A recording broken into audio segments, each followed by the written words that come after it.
ಪರಮೇಶ್ವರ್ ಇದೀಗ ಸಮರ್ಥನೆಯನ್ನು ಕೊಟ್ಟಿದ್ದಾರೆ. ನಮಗೆ ಬೇಕಿರೋದು ದಶರಥ ರಾಮನ ವಿಚಾರದಲ್ಲಿ ಯಾರು ರಾಜಕೀಯ ಮಾಡೋದು ಬೇಡ ಅನ್ನುವಂಥ ಹೇಳಿಕೆಯನ್ನು ಕೂಡ ಕೊಟ್ಟಿದ್ದಾರೆ.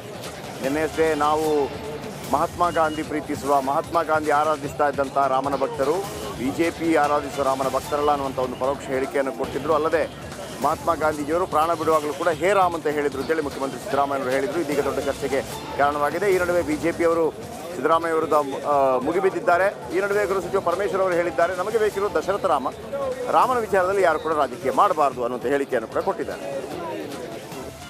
ಏನು ತಪ್ಪಿದೆ ಅದರಲ್ಲಿ? ಅಲ್ಲಪ್ಪ, ನಾವೆಲ್ಲರೂ ಜೈ ಶ್ರೀರಾಮ್ ಅಂತ ಹೇಳಿದ್ದೇವೆ. ಸಿದ್ದರಾಮಯ್ಯನವರು ಜೈ ಶ್ರೀರಾಮ್ ಅಂತ ಹೇಳಿದ. ಈಗ ನೀವು ಹೇಳದೇ ಇದ್ದರೆ ನೀವು ಶ್ರೀರಾಮನಿಗೆ ವಿರುದ್ಧ ಅಂತೀರಾ, ಹೇಳಿದರೆ ನೀವು ಹೇಳಿಬಿಟ್ಟಿದ್ದೀರಲ್ಲಪ್ಪ ಅಂತಾರೆ.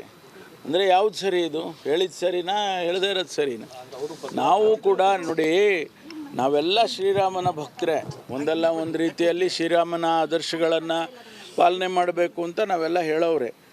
ಆದ್ದರಿಂದ ಶ್ರೀರಾಮ ಬರೀ ಇವ್ರು ಯಾರೋ 4 ಜನಕ್ಕೆ ಆಗೋದಲ್ಲ. ನಮಗೆ ಯಾರು ಬೇಕಪ್ಪ ಅಂದರೆ ದಶರಥ ರಾಮ ಬೇಕು. ನಮಗೆ ಮೋದಿ ರಾಮ ಬೇಕಾಗಿಲ್ಲ. ನಮಗೆ ಬೇಕಾಗಿರೋದು ದಶರಥ ರಾಮ. ಈ ದೇಶ ಏನು ಬೇಕು? ಇದು ನಮ್ಮ ಎಲ್ಲ ಧರ್ಮ.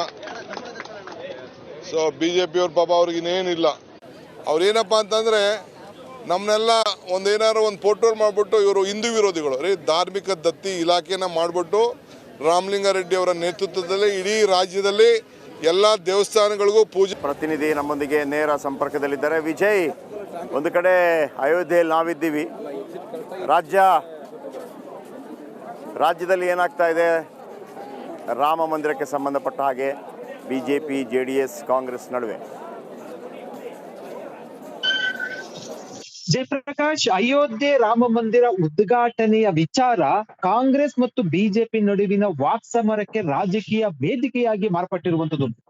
ಉದ್ಘಾಟನೆಗಿಂತ ಮುಂಚೆ ರಾಜ್ಯ ಕಾಂಗ್ರೆಸ್ ನಾಯಕರು ಕೊಡುತ್ತಿರುವಂತ ಹೇಳಿಕೆ ಏನಿದೆ, ಅದಾದ ಬಳಿಕ ಉದ್ಘಾಟನೆ ಸಮೀಪ ಬರ್ತಿದ್ದಂತೆ ಉದ್ಘಾಟನೆ ಆದ ಬಳಿಕ, ರಾಮ ಮಂದಿರ ಉದ್ಘಾಟನೆ ಆದ ಬಳಿಕ ಹೇಳಿಕೆಗಳು ಬೇರೆ ರೀತಿಯ ಸ್ವರೂಪ ತೆಗೆದುಕೊಳ್ತಾ ಇರುವಂತದ್ದು. ಅಂದ್ರೆ ಆ ಕಡೆ ಸಂಪೂರ್ಣವಾಗಿ ಕೂಡ ವಿರೋಧ ವ್ಯಕ್ತಪಡಿಸೋದಕ್ಕೂ ಕೂಡ ಆಗ್ತಾ ಇಲ್ಲ. ಯಾಕಂದ್ರೆ ಚುನಾವಣೆ ಮತ್ತು ಅಯೋಧ್ಯೆ ರಾಮ ಮಂದಿರ ಉದ್ಘಾಟನೆ ಏನಿದೆ ಅದರಿಂದ ಒಂದು ರೀತಿಯಲ್ಲಿ ಬೇರೆ ರೀತಿಯ ಬೆಚ್ಚಿ ಬಿದ್ದಿರ್ಬೋದು ಕಾಂಗ್ರೆಸ್ ಅಂತ. ಅದಕ್ಕೆ ಪೂರಕವಾಗಿ ಹೇಳಿಕೆಗಳು ಒಂದು ರೀತಿಯ ಸಾಫ್ಟ್ ಆಗಿ ಬರ್ತಾ ಇರುವಂತದ್ದು. ಅಂದ್ರೆ ನಾವು ಅಯೋಧ್ಯೆ ರಾಮನನ್ನು ಒಬ್ಬರನ್ನೆಲ್ಲ ಪೂಜನೆ ಮಾಡುವಂತದ್ದು, ನಮ್ಮ ರಾಮ ಕೂಡ ಬೇರೆ ಇದ್ದಾರೆ.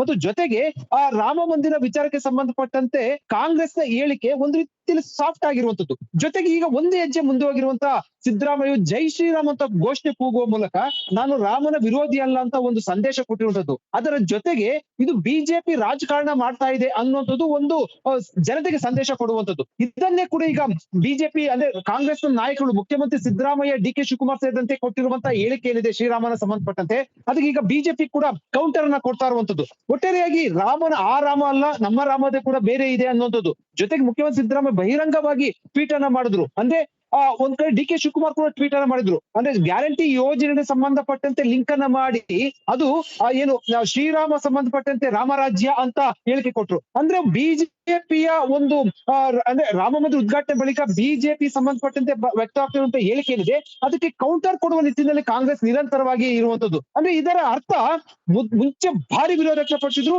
ಈಗ ಅದರ ಸಂಬಂಧಪಟ್ಟಂತೆ ಒಂದು ರೀತಿಯಲ್ಲಿ ಪ್ಯಾಚ್ ಅಪ್ ಮಾಡುವಂತ ಕೆಲಸ ಮಾಡ್ತಾ ಇರುವಂತದ್ದು. ಇದು ಮುಂದಿನ ದಿನಗಳಲ್ಲಿ ಬೇರೆ ಬೇರೆ ರೀತಿಯ ತಿರುವನ್ನ ತೆಗೆದುಕೊಳ್ಳುವಂತ ಎಲ್ಲಾ ಸಾಧ್ಯತೆ ಕೂಡ ಇರುವಂತದ್ದು. ನೋಡ್ಬೇಕು ಇದಕ್ಕೆ ಸಂಬಂಧಪಟ್ಟಂತೆ ಈಗ ಸಾರ್ವಜನಿಕವಾಗಿ ಇದನ್ನ ಹೇಗೆ ಸ್ವೀಕರಿಸ್ತಾರೆ. ಅಂದ್ರೆ ನನ್ನ ರಾಮ ಬೇರೆ, ಕಾಂಗ್ರೆಸ್ ಹೇಳುವಂತ ರಾಮ ಬೇರೆ ಅಂತ ಹೇಳ್ತಾ ಇರುವಂತ ಕಾಂಗ್ರೆಸ್ ಮುಖಂಡರುಗಳು ಇದಕ್ಕೆ ಸಾರ್ವಜನಿಕವಾಗಿ ಯಾವ ರೀತಿಯ ಅಭಿಪ್ರಾಯ ವ್ಯಕ್ತ ಆಗುತ್ತೆ, ಹೇಗೆ ಸ್ವೀಕರಿಸ್ತಾರೆ ಅನ್ನೋದನ್ನ ಕಾದು ನೋಡ್ಬೇಕಾಗಿದೆ. ಜಯಪ್ರಕಾಶ್.